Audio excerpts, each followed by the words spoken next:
sports media. Welcome, everybody, to another episode of the Set It Off podcast.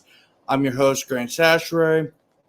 Make sure to like this video if you're watching this on YouTube, and subscribe to the YouTube channel. If you're listening to this on Spotify, make sure to subscribe to the podcast so you can get all the latest updates for Ruger Sports Media in terms of podcasts.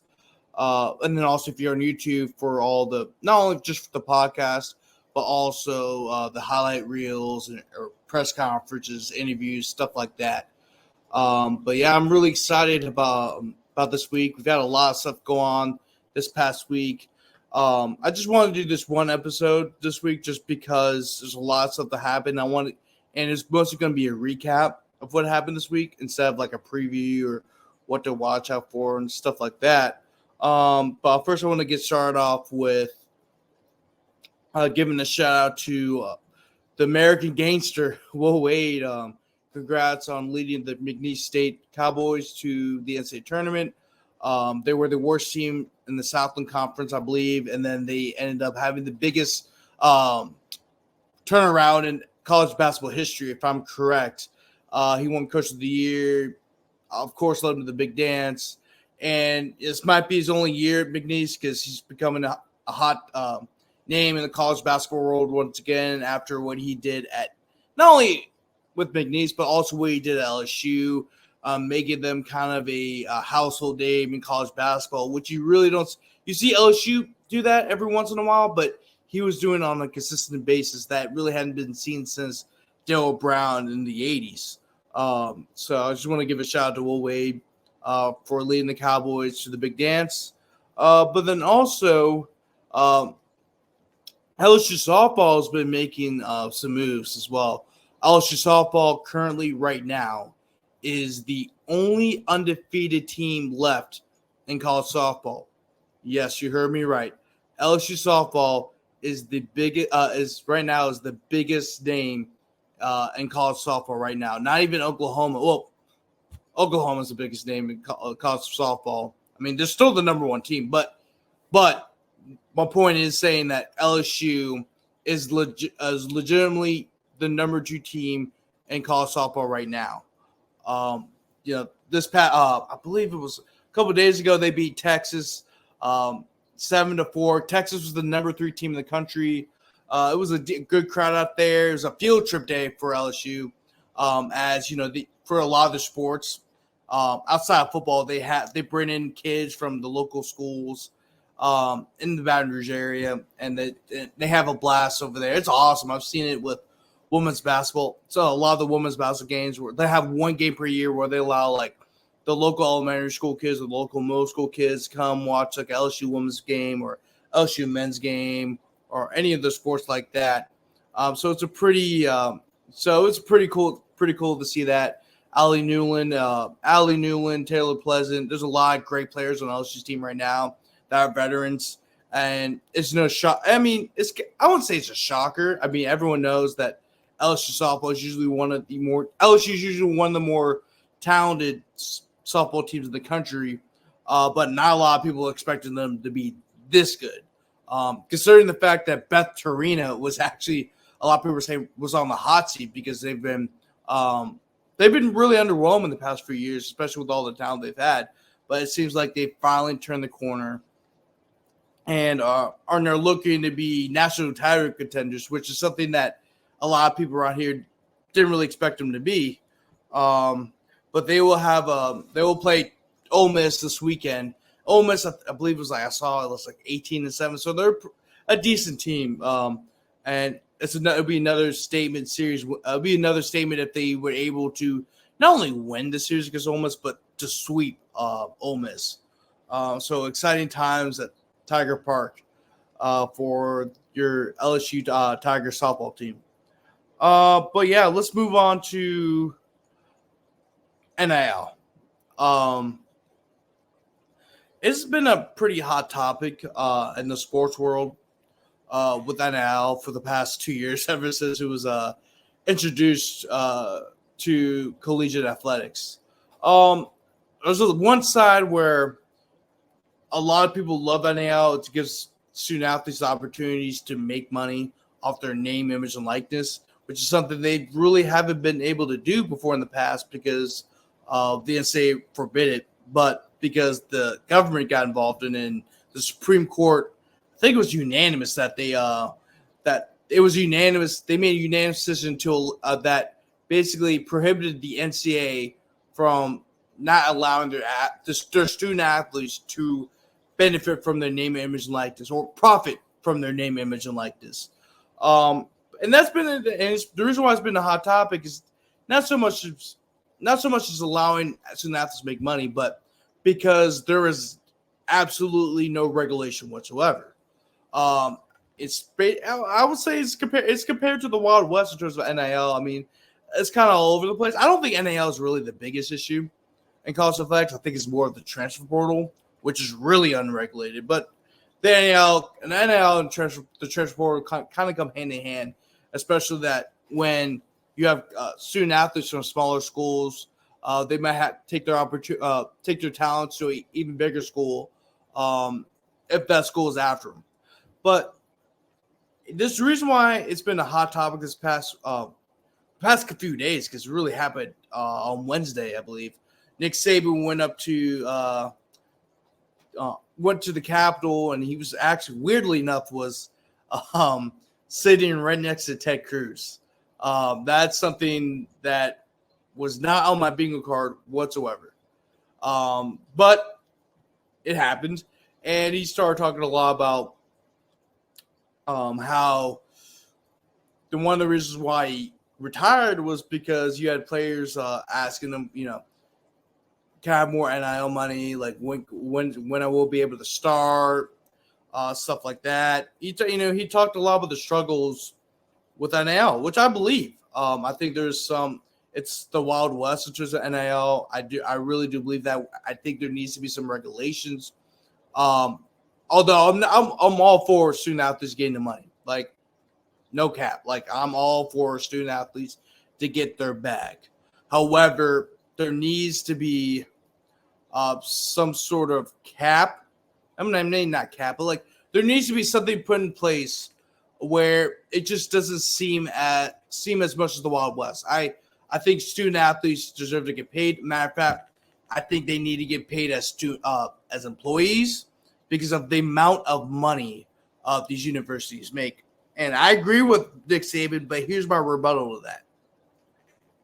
If I'm correct, as a part of Nick Saban's contract, he has to be the highest paid coach in college football. I remember, and I think there was something along those lines because every time a coach got paid, he got paid more than that coach. Like Nick Saban was usually the highest paid coach in college football. And if I'm correct, I believe I saw something like Nick Saban's net worth. Yes, his net worth is $70 million, 60 to 70 million. So student athletes are going to look at that. They're going to look at the amount of money these coaches make, because these coaches. And here's my thing about the whole NIL and transfer portal thing. People are somewhat against the transfer portal because they don't like the fact that the student athletes don't stay at the schools. Well, coaches leave bolt for other jobs all the damn time. I mean, Nick Saban bolted Michigan State for LSU. Nick Saban bolted the LSU for the Dolphins. You see that all the time with college coaches. Brian Kelly left Notre Dame for LSU. Brian Kelly, before he got to Notre Dame, he bolted Cincinnati before their bowl game. They had a chance to finish the season undefeated. He bolted for Notre Dame. I don't blame him for bolting for Notre Dame, but the whole issue was that he didn't finish the season at Cincinnati. So there's that. But then not only that, you have coaches making millions of dollars. You have schools making millions upon millions of dollars, even sometimes reaching $1 billion. And then not only that, these college athletes also see the conferences falling apart. You got schools from California joining the ACC and they're going to make about $1 billion to $2 billion. You're seeing all these money moves being making around college athletics, and then you have the nerve to say, well, how come these college athletes ask for more money? Well, shoot, man. You got the SEC making almost $50 billion off their television deals. I mean, I get why coaches are having trouble seeing the bigger picture of NIL and transfer portal. But you want to know why? Because they used to have control. And like college coaches can't act like they weren't like oh, the NIL, it's ruining college football. And because they're getting paid, y'all were paying players back then. Nick Saban was paying LSU players. Nick Saban, matter of fact, they had a bag man and A-Meet. All the A-Meet players are going to Alabama because Nick Saban and Alabama were paying this guy to make sure they got sent to Alabama.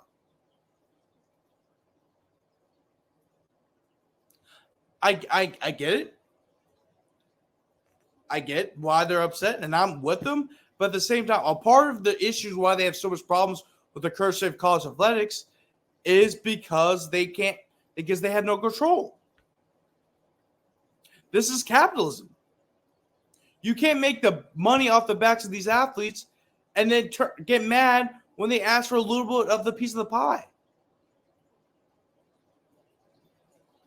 I get there might be some people that disagree with this take, but sometimes you got to look at both sides.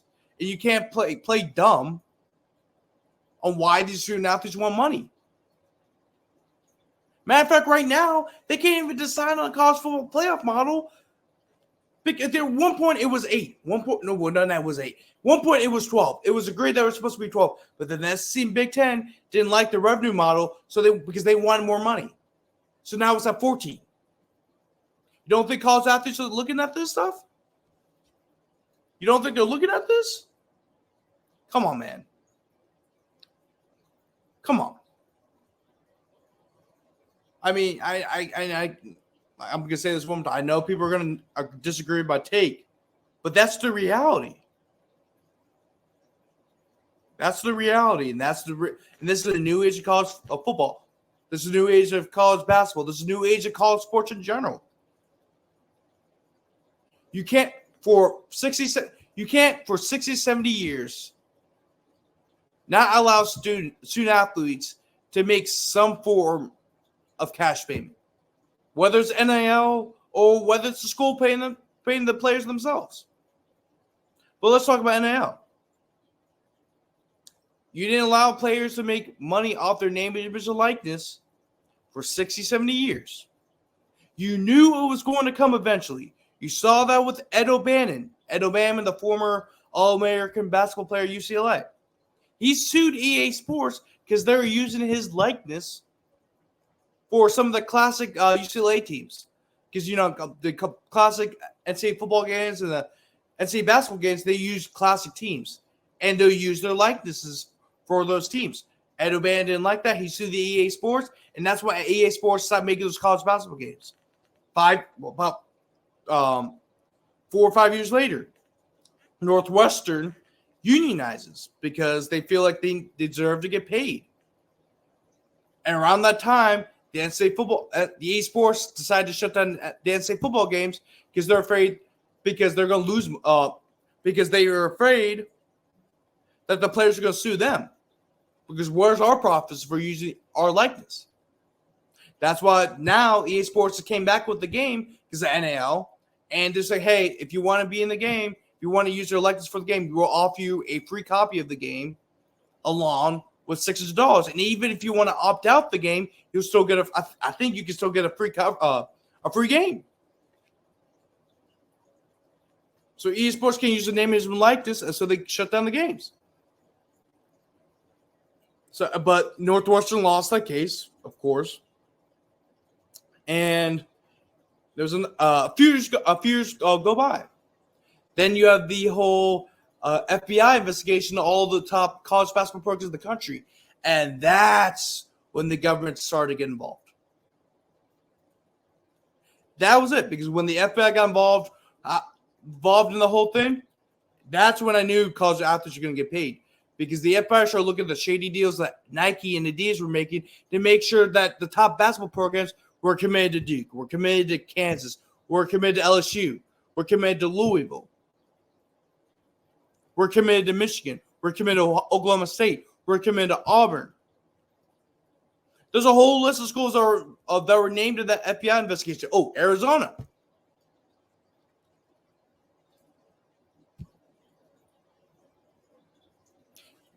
And people want to be shocked that college athletes are trying to get more money when the revenue is going up, when conferences are poaching schools from other conferences to come join the schools. They're not join schools, but join the conferences. You're seeing Oregon have to travel to Michigan. You're forcing football players, basketball players, softball players, baseball players, gymnasts, whatever. They travel from Eugene, Oregon to Ann Arbor, Michigan. Of course you're going to have to get paid. Moving on. And by the way, I think Nick Saban is right. I do think that we need some sort of commissioner in college football, especially, because that's where most of the problems are. But cry me a river about all these coaches complaining. Cry me a river. But moving on. LSU basketball is officially out the tournament with their 70-60 loss to Mississippi State. I'll say this. They played a lot better than the first Mississippi State game where Mississippi State blew them off the water, but the Tigers had a really bad night of shooting. They shot 38% from the field, and they shot 35% from behind the three, but their field goal percentage was poor for the most part, especially in the second half. And also Jordan Wright did not play a great game. 2 for 15, 7 points, 1 assist. He had 8 rebounds, which probably was the bright spot of his day, but he also had 3 turnovers. Mike Williams, 2 for 9, 7 points, and he led the LSU with 4 turnovers. It was just a poor night offensively. Poor day because the game happened during the day on Thursday. During the day on Thursday, it's just a poor day of shooting for the Tigers, and are officially out of the NCAA tournament. Now they await to see if they get a bid to the NIT. I think they have a decent shot of getting it. I don't know. It's kind of up in the air. We'll see in the next few days, but at the moment right now, I think LSU is going to be missing out on postseason basketball. But there's a lot of positives to come out this season. They improved. They improved a whole lot. Last year, they were the worst team in the SEC. This year, they finished 500 in the SEC. They had some great wins over Kentucky. They had a great win over Ole Miss. I think Ole Miss might make the tournament. They had a big-time win on the road against South Carolina. They had some big-time moments this season.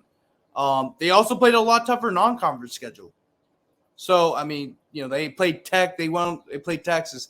They went on the road to play Syracuse. They played Kansas State. They lost a tight game against a Dayton team I believe is in the top 25, or they lose. But I'm not sure they are anymore, but they were for a while in the top 25. So there's a lot of things you can look at for the season, and also they could return a good bit of players too. Jalen Reed might return. Jalen Cook might return. He has another year of eligibility. Jalen Reed might return. There's a lot of Mike Williams is probably going to return. There's a lot of different players that could return. And also there's a thing called the transfer portal. So you can add in more players as well. Corey Chess took a redshirt year, so he's coming back. So LSU has an opportunity to have a full team, really, for the first time, like a full team of studs. Well, I'm going to say the best in the country, but like studs, like guys you can rely on to win you games on a consistent basis. And I really think that can happen. Mac McMahon's a really good coach. He's an excellent X's and O's coach. You see that with all the adjustments they make constantly during the game, which is why LSU, if you watch a lot of their games where they've lost or won, a lot of that had to do with adjustments. A lot of times where LSU seemed like they're getting blown out and they make a comeback near the end, that's because of adjustments. I think once you get the right team in with McMahon's excellent play calling abilities, I think LSU could win a lot of games next year. I mean, this year was a stepping stone. Now you have to go out there next year and make the tournament. And I think they can do that. I think there's a lot more buzz around this men's team than there was at the beginning of the year. People are talking about them now. People are excited. I'm excited to see them every game they play. But, it just didn't work out this season, but they improved a whole lot. And for that, if you're an LSU fan, you can be mighty proud of this program. But anyway, next I want to talk about is LSU Baseball. Right now they're 16-2. They're usually like, I've seen a lot posted like number 2, number 3 right now, which is pretty damn good considering the fact that you had to replace a lot of bats from last year. And then also their pitching staff, for the first time in a while, not only do they have depth in the bullpen, but they also have depth in the starting rotation. Last year, it was a very starting rotation heavy team because the bullpen was dealing with injuries, inconsistency, stuff like that. And then Jay Johnson's first year in 2022, they had a deep bullpen, but they could only had one starting pitcher you could rely on, and on any other pitcher staff, he'd probably be a number 3 pitcher. No disrespect to Mikael Hilliard. He won LSU a lot of games that year. But in terms of who he was a day 3 pitcher, which I'm not saying he's not a bad pitcher. I'm saying he's in the starting rotation. But but if you actually had a good starting rotation, he would be your number 3, not your number 1.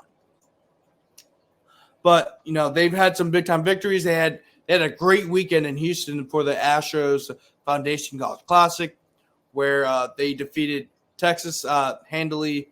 They defeated UL Lafayette the next day, and then also defeated Texas State. So he had 3 really good teams that he played that weekend, and he won all 3 of them. But now you're starting to get the meat of the schedule. You start SEC play.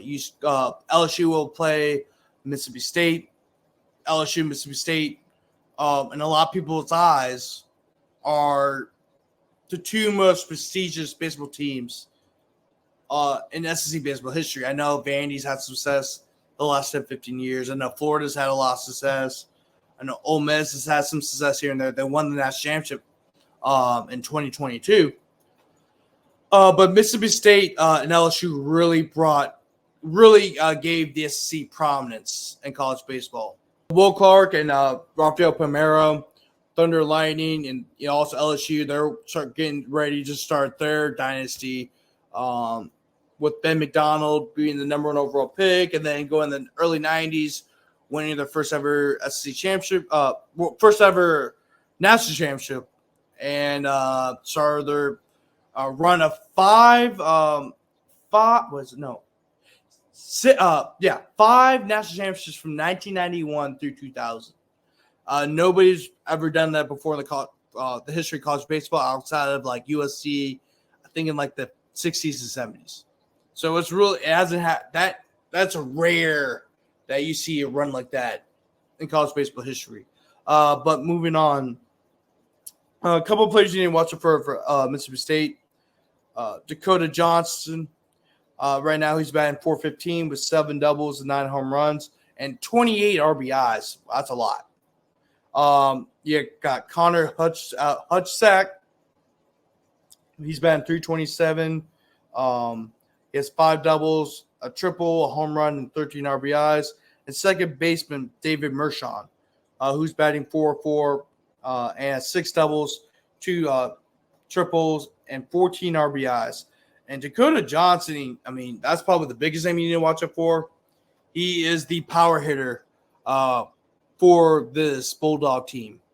Not only is he batting .415, and has a slugging percentage of 938.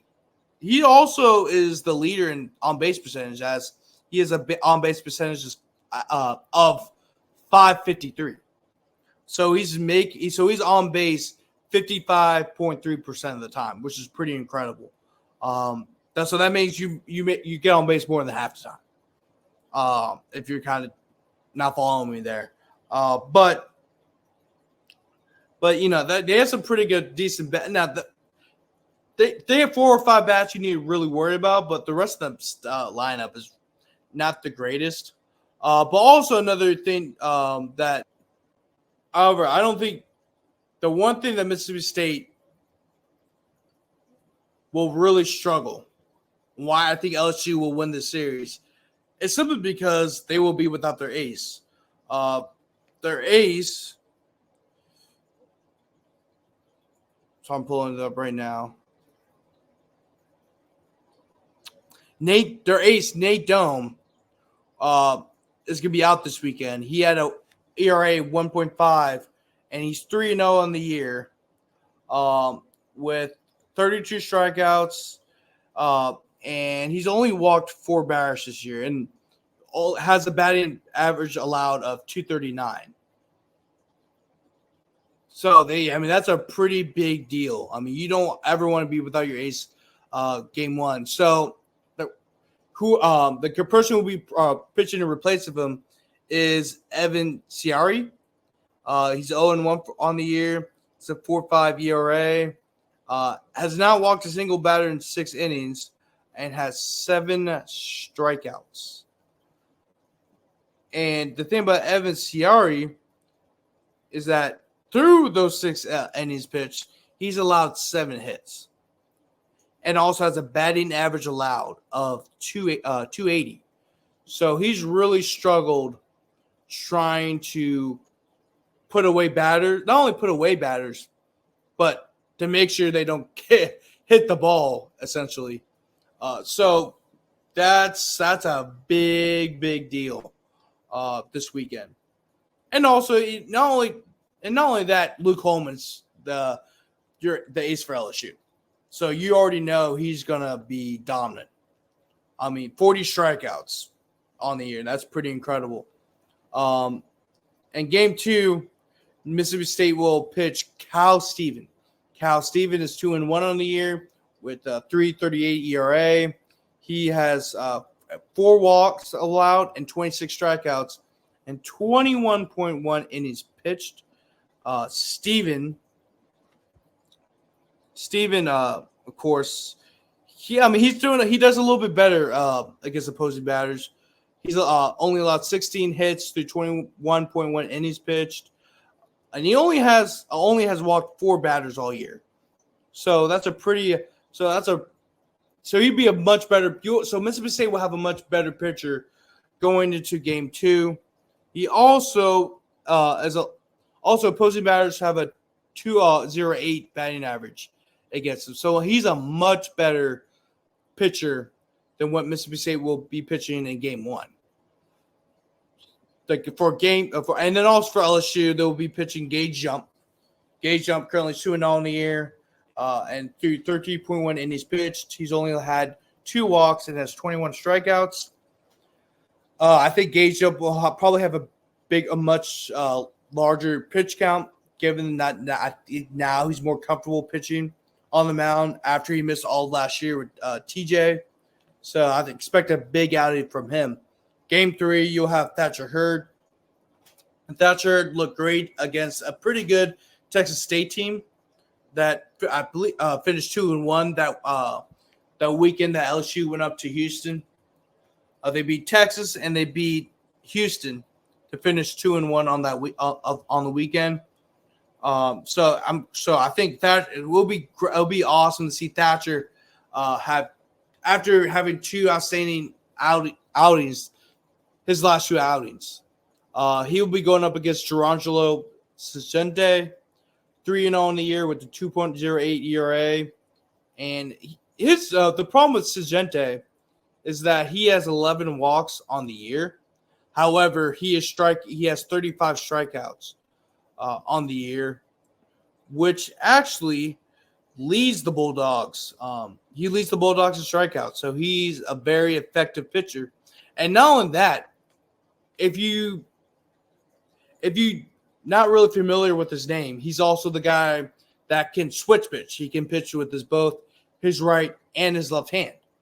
So he's a very unique talent for not only this Bulldog team, but also one of the biggest talents in college baseball as a whole. So that's your starting pitcher rotation for Mississippi State. And they also have a pretty decent bullpen. I expect to see Tyler Davis. Tyler Davis is pretty effective, although he's allowed more hits than innings pitched. He has a ERA 2.45. You also have Brooks Auger, 8 appearances. He has 11 strikeouts, 6 hits, 2 runs, both of them earned, and only has allowed 3 walks through 9 innings pitched. And there's a couple other guys that are very effective for Mississippi State, but I expect LSU to win this week. I don't think they'll sweep, but they'll definitely win this weekend and avenge last season's series loss against a pretty bad Mississippi State team. I think that finished second to last in the SEC. So you definitely want to avenge your loss from last season. Moving on, the last topic I want to talk about is, of course, the New Orleans Saints. Free agency has started recently. You've seen a lot of big-time people sign with their respective teams. Derrick Henry signed with the Ravens. Saquon Barkley signed with the Eagles from the Giants. I thought that was pretty interesting. Kirk Cousins signs with the Falcons. And, oh, boy, if you're a Saints fan, that's pretty scary. I know that Kirk Cousins is kind of a meme around the league, whether it's the Kirk Cobains, where he's got the chains on and he's dancing with his teammates in the locker room. He's got the "you like that." That was pretty viral. But he's essentially a meme, although he's a great quarterback. 4 Pro Bowls. He's a solid quarterback in this league. He's definitely a top 10 quarterback in this league, in my opinion, when he's healthy. And I know he's only won one playoff game, I think, like in his whole entire career. He's still one of the better quarterbacks in this league. And I think him being a quarterback for the Falcons, with all the talented weapons they have on offense, with the new regime at helm, with Raheem Morris taking the reins over with the Falcons, I expect them to win the NFC South, because right now the Saints, let's be honest, I think you guys heard my takes about the Saints with Dennis Allen and Mickey Loomis. If you've listened to the show before, but it's not looking too good for Dennis Allen if he wants to keep his job, man. I'll just say that. But the Saints, in terms of free agency, Zach Bond got released. That was a dud of a draft pick by Mickey Loomis. He was a pass rushing linebacker, but they wanted him to be more of an inside backer, which did not pan out. So that's another dud of a draft pick that Mickey Loomis had. Michael Thomas was probably the biggest name that got released. Michael Thomas, when he was healthy, pre-2020, he was a top 5 receiver in the league. However, he's been hurt a lot. He's barely played. He's going on tirades on Twitter. And as much as big of a Michael Thomas fan as I was, it got to a point where it was time to go. Not through hate, not through annoyance. Well, I would say it's through annoyance, but it was no hate at all. It was just that it was time. He should have been traded 2 years ago. In my opinion, you need to get assets from him, because it wasn't working out at the end. He was injured. It was just a bad ordeal. It was a bad ending to what was a very fun time. Very fun time for Saints fans to watch him play. Get to see him what he did on the field, him dancing with Mark Ingram on the sidelines when the Saints were up by like 3 or 4 touchdowns. But it was time to go. And that's the unfortunate thing. Jameis Winston left for the Browns. He most likely will be the backup for the Browns, and they also could start some games because Deshaun Watson has not looked great the last couple years. So, it's kind of sad to see him go, not only because of his career with the Saints, and he had a pretty decent career with the Saints despite dealing with some injury issues and stuff like that, but then also, he really embraced the city. He embraced the city probably more than a lot of Saints players have had, even though he's had his issues with Dennis Allen and some members of the organization. He truly loved his teammates. He loved Mrs. Benson. He loved the city. And, he truly loved the city. He truly embraced the Saints organization, the city. He embraced every little bitty thing about New Orleans, and it's kind of sad to see him go. And hopefully, when his playing career is over, it'll be awesome to see him move back to New Orleans. I think he still owns his house in New Orleans, so it'll be great to see him back in the Big Easy because he seemed like he's from Bessemer, Alabama, right outside Birmingham, but you could tell that like if he said he was from New Orleans, you would definitely believe it because he had that vibe. But the Saints did, however, get some people. They got Cedric Wilson from the Dolphins out of free agency. I think this was more of a depth piece more than anything. I really want the Saints, to draft a receiver. Hopefully, a guy like Brian Thomas, so it adds more weapons to the Saints offense. Because right now, the Saints team's getting older. So you want to draft for the future. So I feel like drafting a guy like Brian Thomas, who's tall, who's fast, and really will be the biggest receiver in that receiver room if he's drafted. I would really like to see the Saints draft him, although I think they might draft a offensive lineman or even a defensive lineman because Mickey Loomis. But regardless, I would really like them to see them draft a receiver, preferably Brian Thomas if he's still available. Of course, because he's starting to rise up. But I think the biggest signing they've had so far is Willie Gay from the Chiefs. Willie Gay was a very reliable linebacker for the Chiefs. He's also very familiar with some members of the Saints organization, including Tyrann Mathieu, who we played with for 2 years, his first 2 years in the NFL. He was a solid. So his career statistics so far: 233 total tackles, 5 sacks, 2 forced fumbles, 4 fumble recoveries, 4 interceptions, and 1 defensive touchdown. Last season, through 16 games played, he had 58 tackles, 1 sack, and an interception and 4 passes deflected. He also had a forced fumble and 3 fumble recoveries. I know it doesn't sound that great, but in 2022 and even in 3 less games, he had 88 total tackles, 2.5 sacks, 8 passes deflected, 1 interception, and that interception was actually a pick 6. So, but it was getting near the end of this tenure with the Chiefs. But he is somewhat of a vet. You somewhat add a veteran presence to the Saints defense that desperately needs it. He actually might be the guy that replaces Demario Davis when his time comes to retire. Demario Davis ain't getting any younger. So the Saints have to acknowledge that. I'm kind of glad they signed a guy like Willie Gay. It may work out, it may not, but I'm kind of glad they picked up somebody like a Willie Gay to add some more a veteran presence to the Saints defense.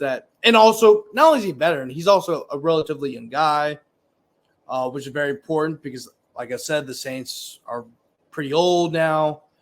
For a lot of their players, he's only 26 years old. He just turned 26 a month ago.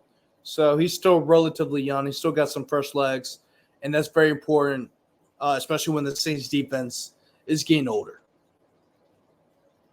But yeah, that's it. That will wrap up my the Set Off podcast for today. I'm your host, Grant Chachere. Make sure to like this video if you're watching this on YouTube and subscribe to the Ruguru Sports Media's YouTube channel. And then also make sure to subscribe to the Set Off podcast on Spotify. If you're listening to this through audio on the go. And also make sure to follow me on Twitter at Sasha Grand. It's right there on the TV screen. And then also make sure to follow Ruger Sports Media on all social media. With that being said, I'll see you guys next time.